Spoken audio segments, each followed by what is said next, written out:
I'm Alex Feuz, the host of Feuzion News, and we have a great show for you planned out here. I'm at Fenway Park, and I'm about to interview Dave O'Brien, who is the voice of the Boston Red Sox for NESN Sports. So we're going to talk about what his career is like with the Boston Red Sox, as well as does he do any other sports besides just call Red Sox games. So we're going to talk about that, and also maybe a little impression of someone that you baseball fans would definitely enjoy. So it's another great interview here, and I'm super excited to be here at Fenway Park for this interview. Now, without further ado, here's the interview with Dave O'Brien, the voice of the Boston Red Sox. How are you? Oh, there he is. Thank you for doing this. My pleasure. Let's go do it. This is pretty cool. It's pretty cool. This is where we work, as they say. Where we spend most of our days. Nights. And if it's a doubleheader, Both. feels like 6 weeks. Yeah. I'm sitting with Dave O'Brien, the voice of the Boston Red Sox for the NESN Sports. So, Dave, I want to welcome you on my show. And my first question for you: you grew up in Massachusetts. Mm-hmm. You've been at the major league level calling baseball games for over 30 years.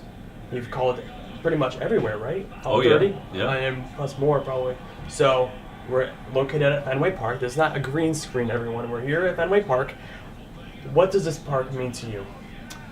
Well, it's funny, as you and I were chatting before we started taping, Alex, I do the same thing every night when I come to Fenway Park. I look around on nights like tonight from our NESN booth, and it never ceases to amaze me how the memories come back from when I was a kid coming to games here. Never got a chance to sit in the expensive seats. You know, we couldn't afford that, so I was always back in the grandstand in the blue seats, or more often in the bleachers.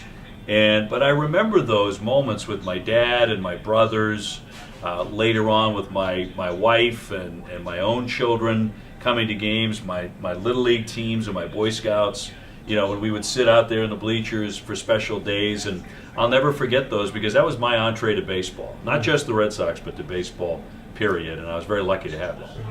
Same kind of question. What does the sport of baseball mean to you? Well, it's really been my life. It's been my life for a long, long time, and you know, very fortunate to say that because I love the game.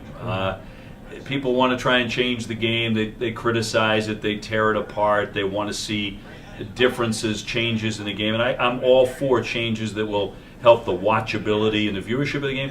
But you know, the original rules are effectively still in place. You know, from over 100 years ago, more like 150 years now. And I love that. I love the timelessness of baseball. I love the fact that the game is not played on a clock. You know, it's the one sport that isn't played on a clock. And that means a game could take, as a World Series did recently, you know, 7.5 hours and be an all-time classic. Or as the Padres played the other night, a game that went like 2 hours. So I love that can occur. And I still see things today when the Red Sox play that I've never seen before. The other day in Tampa Bay, Christian Vasquez comes up gunning, picks a guy off first base to end the ball game. Now, I've seen guys thrown out at every base to end a game. Never a catcher picking off a runner for the final out of a game. So you never know when you're going to see that thing you've never seen before in baseball. If you were commissioner for one day, what would you do or change or maybe not at all? I would like to see the pace of play sped up. I know a lot of people want to see that. I personally don't believe the players are going to take that ball and run with it, so the commissioner has to, Major League Baseball has to. I believe they will. I don't know when you're going to see a pitch clock in baseball. It's funny, we're talking about the game not being played on a clock, but I think something has to be done along those lines to speed up putting the ball in play more and more action. If you take a tape of like a World Series game from 1976, you would be amazed, and those are huge games with a lot of stress pitches, a lot of reason to slow down. You would be amazed how fast those games were. Those were 2 hours and 32 minutes, and you're like, well, baseball can be played like that? It absolutely can. We're in danger of losing a generation or two of fans and viewers who need more action. I think that's what has to be done.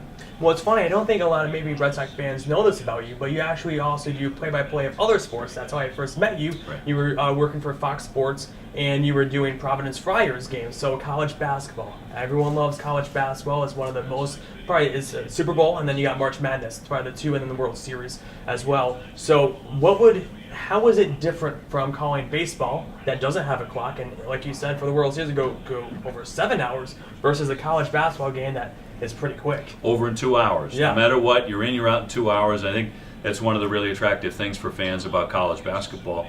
I love hoops. I've called basketball all my life. I played it in school, played baseball and soccer as well. And it's funny how you tend to migrate toward those games as an announcer, because those are the sports that I've called along with football too. But I think that college basketball is wonderful because there is the pace and there's the excitement, but it's the college atmosphere and the students who are involved and the great intensity of those rivalries in college basketball. I love all of that. And it's so different from baseball.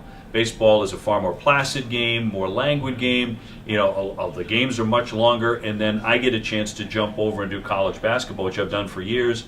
I did on ESPN for 16 years, and I covered every major conference, including the ACC and the Big Ten. And I love to do that in the off season. I don't do as many of them as we do baseball, because in baseball we play every day. This is my favorite segment on the show. It's just 5 quick questions called the Fast 5 round. So number 1 would be, what's your go-to snack either before a game or during a game? Popcorn. Popcorn? Before the game. Dangerous in game. Those kernels, man, they get caught in there and you're in trouble. So look out. But before game, yeah, nice big, jug of popcorn. Favorite ballpark besides Fenway? Dodger Stadium. I love Dodger Stadium.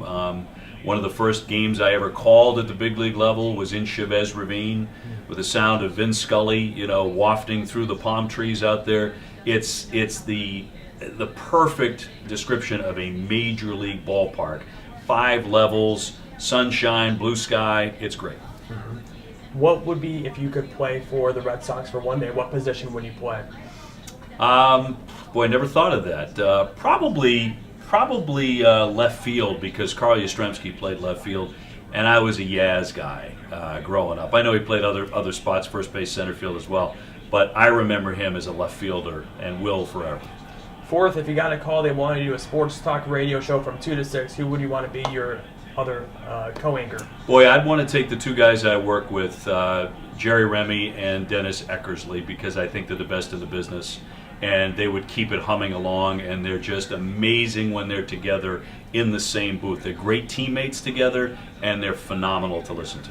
Last one, and I'm putting you on the spot now. You talked about Vin Scully, and I heard that you could actually do a good Vin Scully impersonation. Well, I don't know where you heard that. I think that's actually a terrible, terrible lie, but I thought about the first time I ever walked in to Dodger Stadium, and I heard Vin on the loudspeakers, and this is what he said. They had a taped announcement for fans, so it was like, "So fans, welcome to Dodger Stadium. It's another beautiful night for baseball. And remember, at Dodger Stadium, you can keep any foul ball you catch, and there are no handguns allowed at Dodger Stadium." And I'm thinking, what a wonderful announcement that was, but I was told to keep my handgun at home by Vin Scully. Don't bring it into the ballpark. And that's amazing. That's another cool Dave O'Brien fact, and maybe you should bring it out every now and then. I do every once in a while. We're on the West Coast, but I think most people are asleep by the time we do, because the games start at 10 o'clock, so it's like they don't even know about it.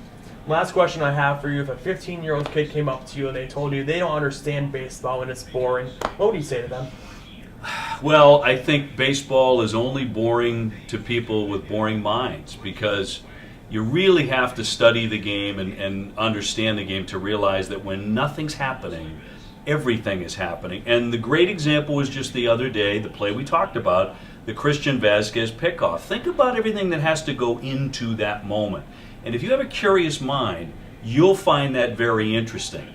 Vazquez shakes his glove so that Pierce can see it. That's a prearranged sign that we're going to throw to first base and pick this guy off. Pierce has to respond some way. Either he, touches his chest, or he nods his, whatever, or maybe he shakes his glove. Plays on.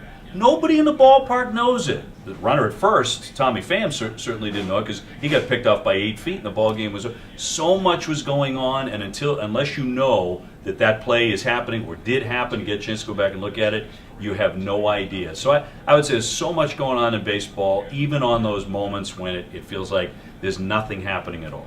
Well, Dave, I want to say thank you so much for taking the time and allowing us to come up here at Fenway Park, where you get to like you said earlier, work every day because it's Yeah. amazing, and this is one of my dream homes because this summer I'll be play-by-play broadcasting for the New Bedford Bay Sox, the Yes. collegiate level baseball Well, team. congratulations, so, Alex. Thank you so and much. come back anytime Perfect. to my office right here at Fenway. Perfect. Thank you guys so much. Once again, I'm Alex Feuz, the host of Feuzion News, and I'll be seeing you very soon.